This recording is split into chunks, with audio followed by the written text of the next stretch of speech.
I never imagined that at the age of 12, I would be a witness to something so unusual, something that would become history. I was pretty sure that it was just like any other virus outbreak we've experienced. I thought that it would soon be over. COVID-19 didn't seem that real back then. So when the first major wave of COVID cases hit in the United States, our way of life, as we knew it, was being upended. This was a type of uncertainty that I've never felt before. I mean, I didn't have any school, sports, or friends to play with. School was canceled.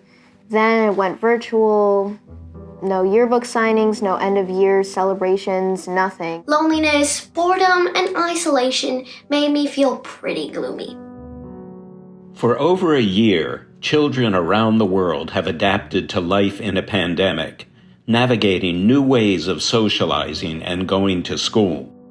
I'm wondering when we're going to start having school without masks because I'm starting to not get used to it. While children as a whole were generally spared from COVID-19's viral impact, many still suffered from feelings of fear, isolation, and loss. It makes me think about what if I make a mistake of taking my mask off accidentally. And it was scary for me because I have reactive airway disease. Due to my condition, my exposure to people outside of my family was limited. Before the pandemic, my family visited my aunt in a memory care facility every week. Then she caught COVID-19. Watching her decline was horrible. She passed away on New Year's Eve, and our family had to hold her funeral virtually. And in rare instances, some children struggled through severe symptoms and hospitalization. It was really bad for me because I was very weak. I could barely get out of bed for around 2 weeks. I was very sensitive to light. I had stomach aches and headaches. The headaches have actually persisted up until now. I was also hospitalized and intubated in a ventilator because of a new rare disease called PMIS, which developed after contracting COVID-19. Time spoke with child trauma experts about the pandemic's potential lasting impact on children's mental and emotional well-being. I think that we have reason to suspect that there's going to be a very big emotional, psychological impact on kids. And there's still a lot that I think that we're learning about just how extensive that is. We have some experience with how communities and young people cope with disasters.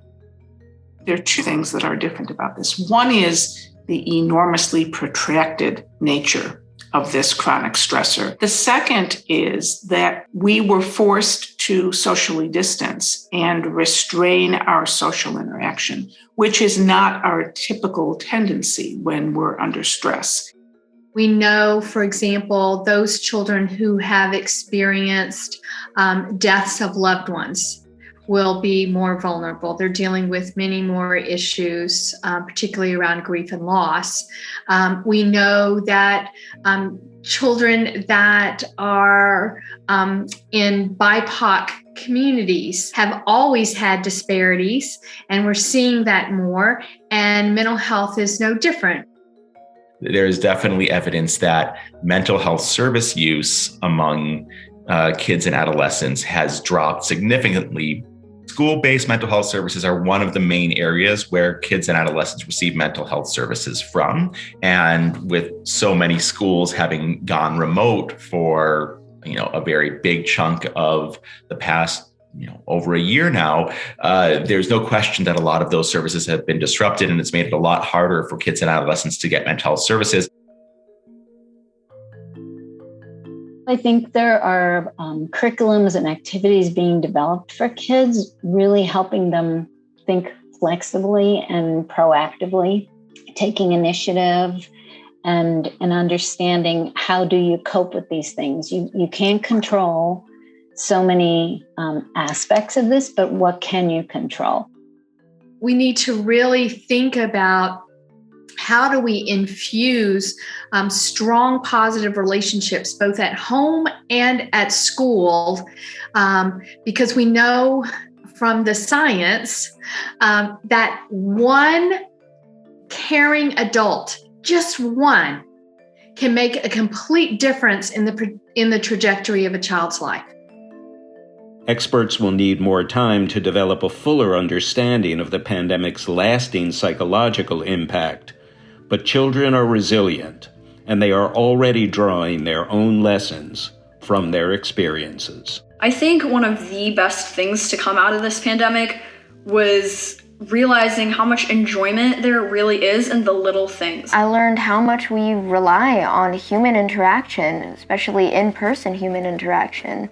Looking someone in the eye, being able to give someone a hug. Life is all about facing problems and tackling them with perseverance, and it always applies on a universal and an individual level.